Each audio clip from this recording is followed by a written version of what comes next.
예, 조금 전 0시부터 사회적 거리 두기가 1단계로 완화됐습니다. 이에 따라 클럽과 노래방 등 고위험 시설 영업이 재개되는데요.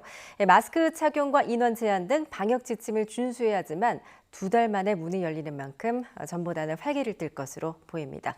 홍대 거리에 마이틴 취재기자가 나가 있습니다. 안윤학 기자. 네, 홍대 거리에 나와 있습니다. 예, 조금 전 0시부터 거리 두기가 하향 조정됐는데 지금 거리 분위기는 어떻습니까?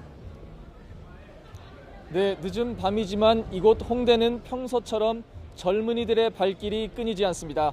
특히 음식점과 카페를 중심으로 많은 사람이 몰려 있는데요. 조금 전인 0시부터 사회적 거리 두기가 1단계로 완화되면서 이제는 음식점 이외에 클럽이나 노래방도 문을 열 수 있게 됐습니다. 일부에선 영업을 시작하는 곳도 덜어 보입니다. 하지만 대부분 문을 연 곳을 찾기가 힘듭니다. 음식 준비나 운영 인력 동원 등 영업 재개를 위해서는 다소 시간이 필요한데 거리 두기 조정안이 발표된 지 얼마 지나지 않아 당장 영업 시작은 힘들다는 반응도 나오고 있습니다. 실제 취재진이 현장을 둘러보니 일부 클럽들은 문을 열었지만 일부 클럽들은 여전히 문이 닫혀 있고 출입문에는 지자체 집합 금지 명령 공문이 붙은 곳도 있었습니다.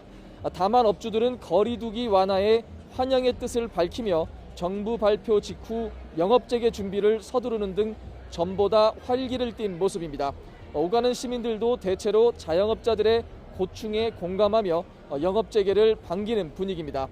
이들 유흥시설이 다시 문을 여는 건 지난 8월 중순 거리 두기가 격상된 이후 2달 만입니다.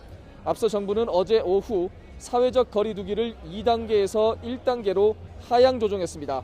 수도권의 경우 실내 50인 이상, 실외 100인 이상 집합 모임이 가능해집니다. 300인 이상 대형 학원과 노래방 등 고위험 시설 10종에 대한 집합 금지도 해제됩니다. 다만 고위험 시설 가운데 클럽을 포함한 유흥주점, 단란주점, 헌팅포차 등 5개 종은 4제곱미터당 1명으로 인원이 제한됩니다.